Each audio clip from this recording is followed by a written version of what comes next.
see a mad woman on the road naked, no matter how foolish you are, you would not rape her.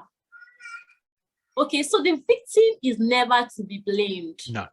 I heard of a story where the abuser said each time he passes by the victim's room, she's always leaving her bedroom door open when she's having a bath. So he felt that was an invitation for him to abuse her. Okay, and that is his narrative. That is what he tells everybody that tries to make him see that this thing you did was wrong. Okay, so for the abuse, I'll keep saying you are not to be blamed.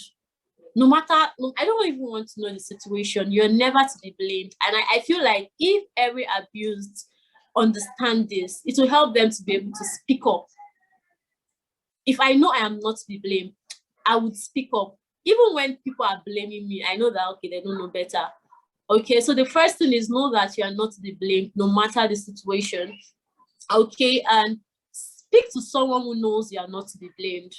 Okay, so for me, after speaking with those set of people and they chose to see my faults in it, I kept speaking until I found someone who understood that I was not to be blamed.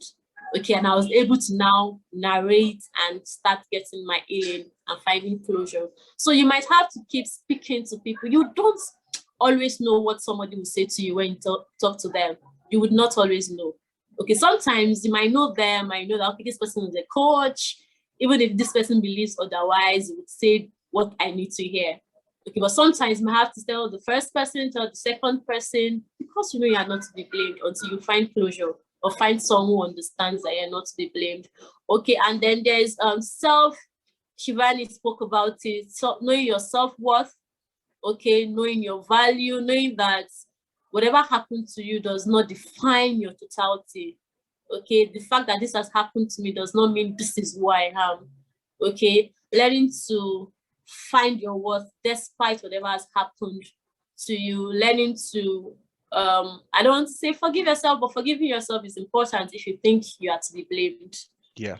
Okay, if you think you are to be blamed, it's important that you forgive yourself. And like Joseph said, find a community. Man was not created to go through life alone.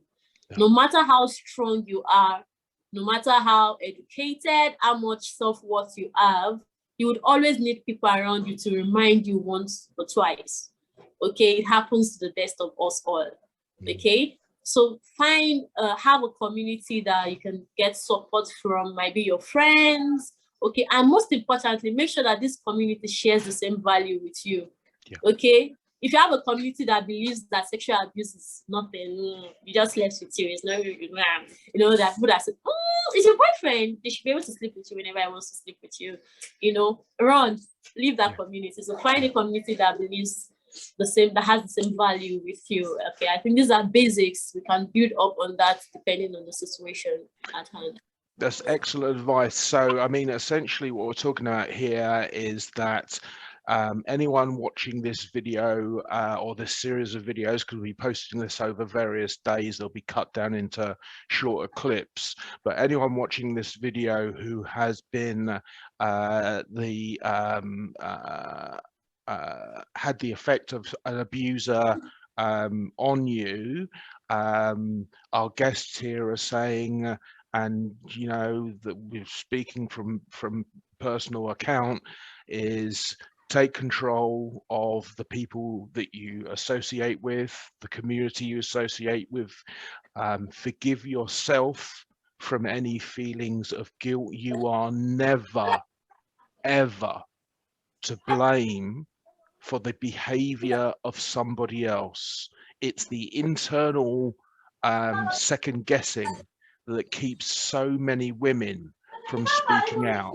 And what I'm going to go to now, I'm just going to share my screen with you to show you our webpage for SocialMeToo.org, because what I'm going to do is I'm asking all four of our guests to go to SocialMeToo.org after this call. So here you can leave your story if you've had an effect, and we look at racial abuse, sexual violence, threats of rape, death threats, all the things that might happen. You can leave your stories here, but anonymously.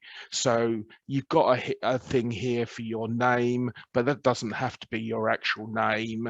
And everything here is completely anonymous. It cannot get back to you. And one of the things that I think has come out is that speaking about your situation is the first step towards dealing with that situation.